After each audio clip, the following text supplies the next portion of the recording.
Bonjour les Congosistes. Ici le KGS de Bouli. J'espère que vous allez bien.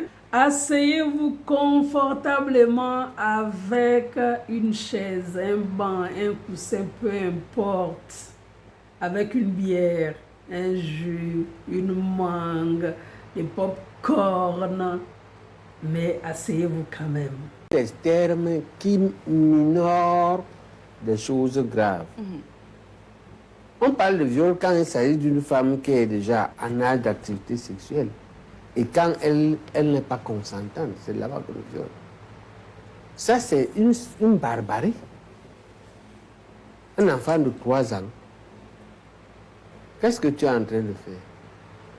Est-ce qu'on peut appeler ça un viol? Est-ce que l'enfant de 3 ans a droit à l'activité sexuelle? Est-ce que l'enfant de 3 ans a l'âge de la sexualité?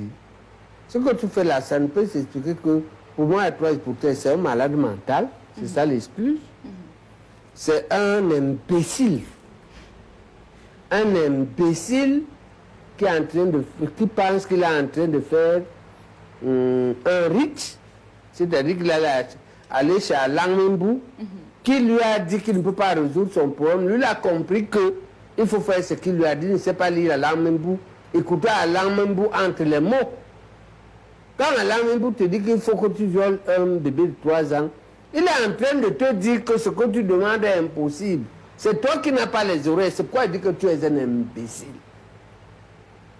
Soit alors, c'est un barbare. Parce que quel plaisir tu vas trouver dans une fille de 3 ans, dans un bébé de 3 ans, quel plaisir tu vas trouver? Il faut que la police le cuisine et qu'il reconstitue les faits, qu'on voit un peu. Et que les psychiatres, ça peut être de malade mental. Auquel cas, ça interpelle la santé publique, on va venir là tout à l'heure. Oui. D'accord? Est-ce que l'État n'a pas le devoir d'identifier les fous qui circulent, de les arrêter pour les soigner, jusqu'à ce qu'ils détruisent les enfants de 3 ans? Quel est ce pays-là?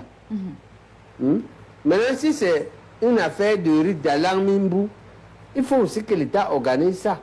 Est-ce que les gens ont le droit de faire la voyance comme ça, là? Est-ce qu'ils sont cadrés, ils ont une association, ils ont quoi? Il faut que l'État encadre ça. Oui. Ou bien l'interdise et éradique. Qu'on ne veut pas entendre qu'il y a un type derrière une boule de cristal que tout le monde vient consulter. Les malas. D'accord? Oui. Puisque voilà la conséquence de ça. Pour moi, c'est les 3 hypothèses.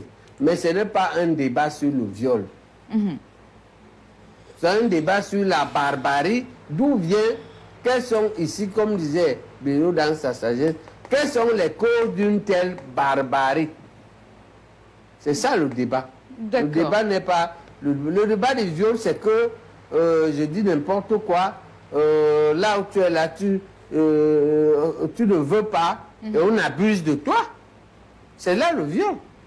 Le viol, c'est pas quand tu va bousiller un bébé de 3 ans, on commence à appeler ça le viol, non. Un journaliste qui écrit comme ça, c'est 2 choses, où il est complice, non, où il est de mauvaise foi, où il est insuffisant. Parce que ce n'est pas ça le viol. Oui. D'accord? On ne prononce pas tous les mots, ne doit pas se mettre sur toutes les choses qui se ressemblent. Les choses se ressemblent, mais non pas la même appellation. D'accord. Ça, c'est une barbarie, on va dire, sexuelle. D'accord. Merci, professeur, pour votre analyse sur cette actualité qui, on le rappelle, secoue le Cameroun en ce moment.